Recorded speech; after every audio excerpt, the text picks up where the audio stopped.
The Economist.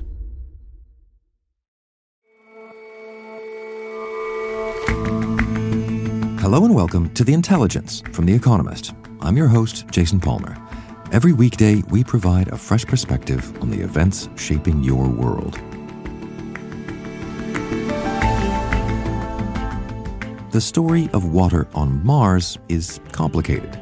First, astronomers thought water was all over the place, then that it was utterly dry, then the discovery of polar ice caps and frozen soil, and this week, hints of a possible ocean's worth deep in the planet's crust. And most of the world's vanilla comes from Madagascar. But as demand for the flavor and scent has skyrocketed, new sources are needed. Our correspondent sniffs around in Colombia, which has a homegrown variant that smells like opportunity. But first,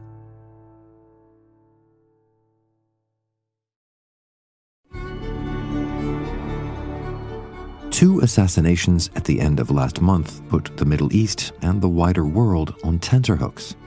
In Beirut, a strike killed a leader of Hezbollah. In Tehran, a seemingly more precise operation killed a leader of Hamas in what had been seen as a secure compound. Israel said it had killed senior Hezbollah commander Fuad Shukr in a single strike in Beirut. Hamas leader Ismail Haniyeh has been killed in Iran. Israel has only publicly claimed responsibility for one of those brazen attacks. Iran immediately promised retribution. Growing fears of an all-out war in the Middle East, with Iran and its proxies threatening to strike back against Israel. Believes it needs to punish Israel to prevent further instability in the region. But the retribution hasn't been immediate. Why the delay? Surprise is one answer, but perhaps Iran's leaders are waiting for the outcome, if any, of the latest round of peace negotiations. Mediators from America, Egypt, and Qatar are gathering in Doha today to talk about a ceasefire in Gaza. Greg Karlstrom is a Middle East correspondent for The Economist. Israel has sent a delegation to the talks, but Hamas has not, and that is one reason among several why there's a lot of pessimism that these talks are going to go anywhere. And if they fail, there are concerns about what that will mean not only for Gaza, but for the chances of a much bigger conflict in the region. So let's start with today's peace talks and why Hamas isn't there. Hamas's argument is that there is nothing left to negotiate. They agreed to a ceasefire proposal about a month ago that would call for a phased agreement. It would take place in 3 stages, starting with an initial 6-week truce. Hamas would release some of the Israeli hostages it was holding in exchange for some Palestinian prisoners being released from Israeli jails, and then they would spend that initial 6-week period talking about a more permanent ceasefire and then the eventual reconstruction of Gaza. So for Hamas, they have put their offer on the table. They don't want to go back and renegotiate it, and they want Israel to accept that offer, which is not that different from a proposal that Joe Biden announced at the White House at the end of May, a proposal which Joe Biden said Israel had already agreed to. So if you listen to all of the parties here, they're not that far away from a deal, and what Hamas says is that they should just start implementing that deal they've already agreed to. That is one reason why Hamas hasn't sent a delegation. Of course, on top of that, you have the deadly strike last week at a school that was being used as a shelter for hundreds of civilians in Gaza. Dozens of people were killed in that strike. And then last month, obviously, you had the Israeli assassination of Ismail Haniyeh, the leader of Hamas in Gaza, which has also made them reluctant, shall we say, to take part in any talks with Israel. But without Hamas at the table, what's really going to happen at these talks then? I think what will happen first is the Israeli negotiating team, which is led by the head of the Mossad, will present the Israeli proposal to the US, Egypt, and Qatari mediators. Whatever they've been authorized to present by Prime Minister Netanyahu, they will share that with the hosts of this conference. They will then take that proposal, I think, to the Hamas political leadership, which is based, many of them, just up the road in Doha. So even though Hamas is not officially attending this conference, I think there will be some indirect talks with Hamas, some indirect participation for them. And so the hope is that this Israeli proposal will be close enough to what Hamas has already agreed to that they might be able to use that as a basis for a ceasefire. And if that happens, the idea is not only to end the war in Gaza, but it's also to use that as a way to prevent possible Iranian retaliation for the assassination of Ismail Haniyeh in Tehran last month. And about that, we've talked on the show before about how that attack seems absolutely inevitable, but has not yet come. Where do things stand with that now? It has seemed inevitable for a couple of weeks now, and just about every night since those two assassinations, I have heard from someone in Israel or in Lebanon or in the Gulf, a contact somewhere saying, tonight is the night, it's really going to happen. And then, of course, it hasn't happened yet, and everyone is still waiting for it to happen. No one knows when it's going to happen. The final decision about whether Iran is going to strike Israel, that is in the hands of an 85-year-old cleric who is not in the habit of doing interviews or talking to the media. So we're all guessing somewhat. But I think for Iran, unless there is a deal to end the war in Gaza, they are going to feel compelled to retaliate against Israel. They were humiliated, and that humiliation still stands, and they're still going to retaliate unless they can claim credit for pushing Israel into a ceasefire, unless they can say this threat of retaliation convinced the Israeli government to accept the deal that they haven't been willing to accept for months prior. If that's the case, then I think Iran will have a face-saving way to avoid striking back directly at Israel. So if these talks then seem very unlikely to come up with anything substantive, that would suggest that Iran is perhaps finger on the button waiting for them to fall apart. Iran is, and Iran's partners in the region are as well. And I think whatever retaliation the Iranians have in mind, it's likely to start with Hezbollah in Lebanon.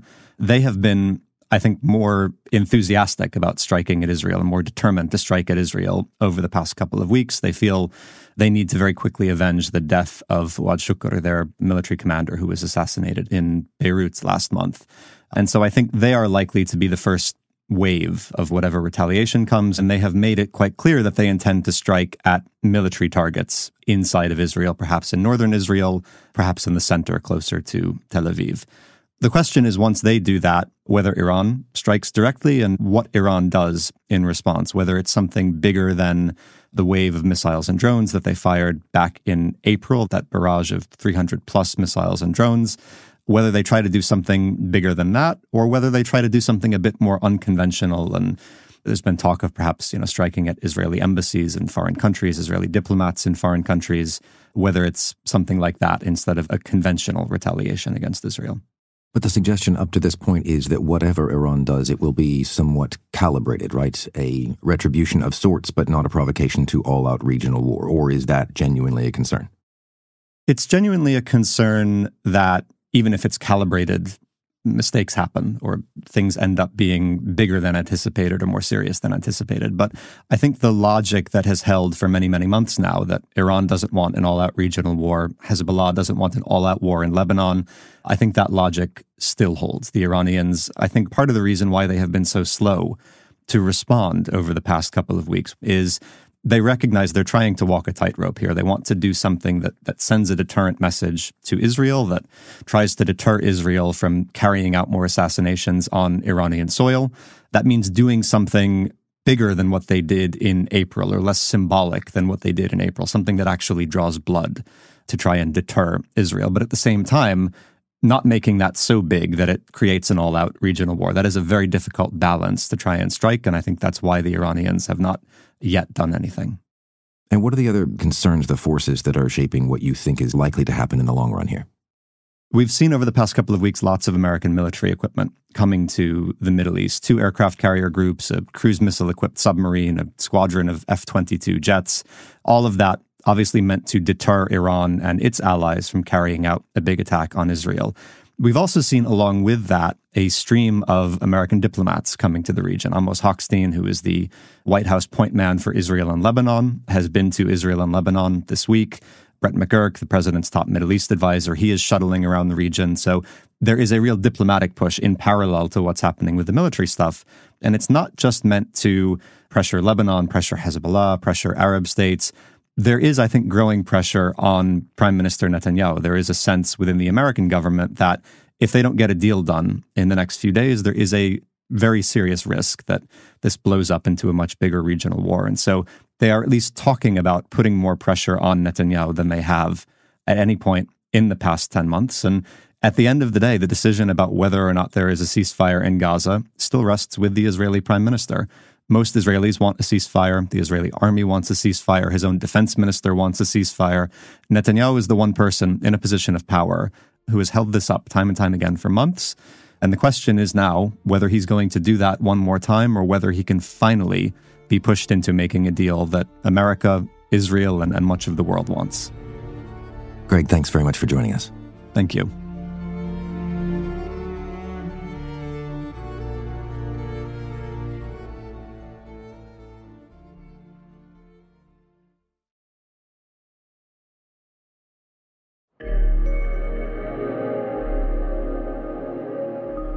In the late 19th century, an astronomer named Percival Lowell peered up at the surface of Mars and thought he saw neat, interconnected lines across its surface. Canals, he assumed, built by inhabitants who were channeling water from the ice caps as a way to stop the tropics from turning into deserts. Weird thing, everybody was cool with that for a while. The public simply accepted that there was an advanced Martian race up there shaping its environment. Lowell, of course, turned out to be wrong, mostly. Those surface features hadn't been made for water, they'd been made in the distant past by water. But the fascination with the idea of life on the red planet that Lowell jump-started never really went away. People are always keen on stories about water on Mars for a whole bunch of reasons, much of which have to do with whether the planet ever was inhabited by, well, life. Oliver Morton is our planetary affairs editor and is the author of Mapping Mars, Science, Imagination, and the Birth of a World. This week's provided them with a doozy that suggests that 10 or so kilometers below the surface, there is an aquifer that is full of enough water to create a whole ocean if it were brought back up to the surface. So are we talking a submerged ocean here, or is this ice? What's going on? It's liquid water in the pores in the rock. And it's important to stress that it's liquid because we know that Mars has lots of frozen water and frozen soil near the surface. This is a big body or big aquifer of genuine liquid water. Like all over the planet at that kind of depth or in localized places? Unclear. The mission which produced the data that this new analysis is based on was originally conceived as something that would have a network of landers around the planet. And as costs went up and budgets contracted, it became a lander called InSight, which just went to one place. And so it really tells you about what the seismic data from that place can tell you. It might be all around the planet. There's no reason to think it wouldn't be, but you can't say that for sure. Even still, if it's 10 or so kilometers below the surface, how does a lander on the surface know that it's down there? The guys who did the research took seismic data from the lander and asked themselves what sort of crust, we're talking about the mid-crust, so like 10 to 20 kilometers down, would provide speeds for seismic waves that match what we see from the InSight lander. And they looked at all sorts of parameters and turned the question around, and the best fit that they had was one where there was liquid water filling up the pores between rocks. So put this in context, because we have both obsessed about and heard about water in various forms on Mars before. How does this fit into what we knew already? The glaring paradox about Mars that was only really revealed by space probes in the 1960s and 70s is that it is incredibly dry, cold, and barren on the surface. And yet at the same time, there are marks on the surface that reveal that there used to be rivers, that there used to be titanic floods that scoured vast regions of the planet, that there used to be lakes, and according to some interpretations, there was an ocean in the low-lying northern plains. So Mars has had this mystery that no water now and significant amounts of water in the past. So where did the water go? And some of it has clearly just frozen. There's quite a lot of ice in the soils of Mars, the regolith of Mars. There's ice in the northern ice cap. And also there's good evidence that the planet has lost some of its water as it's lost some of its atmosphere in general, as the top of the atmosphere gets hit by energy from the sun and through various processes is stripped of some atoms. But is there any significantly large, permanently liquid body of water left? And the only place that might be would be in the deep subsurface. And that's why this discovery is kind of cool, because it says, yeah, it looks as though there really could be an ocean's worth of water spread around the planet in a deep subsurface aquifer.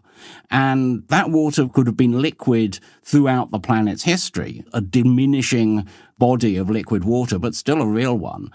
And so if you imagine the planet had ever been the abode of life, then you might imagine that if any living things still remain on it, they may remain in the place where there's liquid water, because on Earth, we're pretty clear that liquid water is something that life absolutely needs. So how to go chasing that question, how to get to that water and look for signs of life? Well, that's really hard. That's really hard because the water is deep down, and drilling deep is hard on Earth, where you have sort of people like Bruce Willis in the film Armageddon, who are very used to drilling deep holes into the crust of the planet in a manly way. We don't have such people on Mars, and it will be some time before we do. So directly accessing the aquifer may be very hard. But we could imagine geophysical probes, more seismic work and some other things, which might give us a real sense of how deep and how coherent the aquifer is all around the planet. That would be really useful. So getting away from life that was on Mars, what about the life that might be there, the Bruce Willises of the future? Does any of this indicate that habitability is improved? Not really. If people were to go to Mars to settle, they would have more than enough energy from their nuclear plants or their big solar plants or whatever to melt ice near the surface for all their watery needs. I think it might speak to a subject for them to think about, because it might speak to a much richer history of Mars than we might otherwise have thought. It might mean that that ocean in the northern plains really was there once. It might have implications for where one would look for fossils. I think it just makes the story of Mars more interesting. I suppose in the very, very long future, the idea that there's more water on Mars than was thought this time last week might be handy for people or other intelligences which wish to terraform the planet to make it something wetter and more hospitable.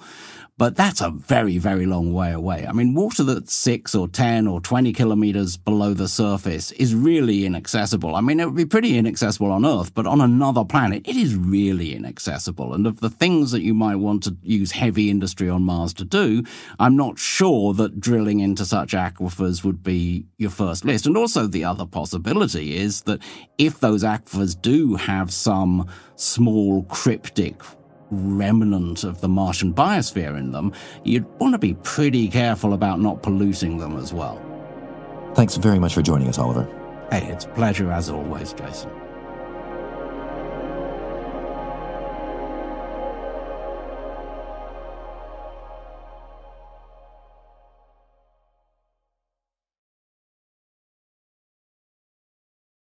To get to the vanilla farm of Christian Garcia Murillo, I had to walk along a mud-slick track that led out of El Valle. This is a town in Choco on Colombia's Pacific coast. Claire McHugh writes about Latin America for The Economist. And the path led past indigenous families who were washing in the river. Hola, ¿cómo están? There were some children dancing, and when I was there, a man who was slicing yellow sugarcane with a machete under banana trees. And Christian told me how growing vanilla is a product of time and patience. It's a crop that can be quite tricky to grow. And his father started training wild vanilla vines around the cacao and avocado trees on his family's land back in 2016.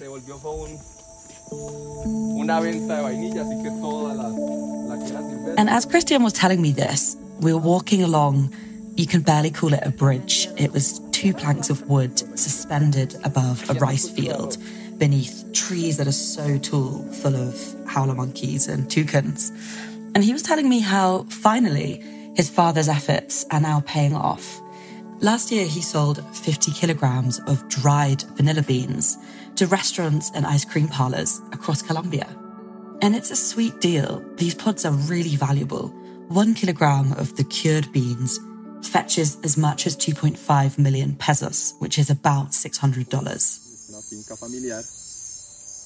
It was a surprise to me to learn that vanilla is actually native to Central and South America, those humid jungles that grow in the region. But today it is Madagascar that provides 80% of the global supply. But because vanilla is still hand-pollinated, which is very labour-intensive and slow, vanilla is the world's most expensive spice after saffron. And demand has outstripped supply for years. And now buyers are looking for new sources. And some of them are actually looking to Colombia. The rainforest around El Valle houses Vanilla planifolia. That's the most in-demand species. In the past 8 years, around 200 vanilla plantations, which are managed by local community councils, have opened with the support from Swiss Aid, which is a charity. And the produce on these vanilla plantations is now providing much needed income for the residents of El Valle and that whole vicinity. Chocó is a very poor region. Around 2/3 of the people there live on less than $3.50 a day. And the other thing that's interesting about the vanilla that grows in El Valle is that it's genetically distinct from the variety that's found elsewhere. And it's still pollinated by melipona bees. And the presence of this natural pollinator gives the vanilla a very distinct scent and flavour. And now that's really interesting to people who are producing niche or luxury perfumes. And I spoke to Alejandro Henao Perez, who is the director in Colombia for a French flavours and fragrance giant called Maine. And he recently bought some samples from Chocó to test the vanilla back in the laboratories in France. He thinks the vanilla's allure lies in the green credentials as well. As the vanilla wraps around the trees because it needs them for support, this provides locals with an incentive not to chop the trees down. So it stops deforestation, and that appeals to consumers who are increasingly demanding ethically sourced and sustainable products. In order to make more money from vanilla, production will need to scale up fast. Maine say they would need at least 1 ton of high-quality dried pods per year. That's more than double what the company, run by the local councils, expects to buy from producers in 2024. Another challenge is investment. More capital is needed for training, for quality control, and to help those local growers obtain the paperwork that they eventually would need to export.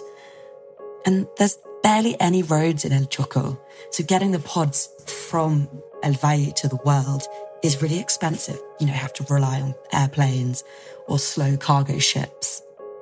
But for some, the trek is worth making. Alejandro Alvarez of Selva Nevada, that's an ice cream brand based in Bogota, the capital, he's been buying beans from the Pacific since 2010. And he thinks that their spectacular flavour overrides any concerns.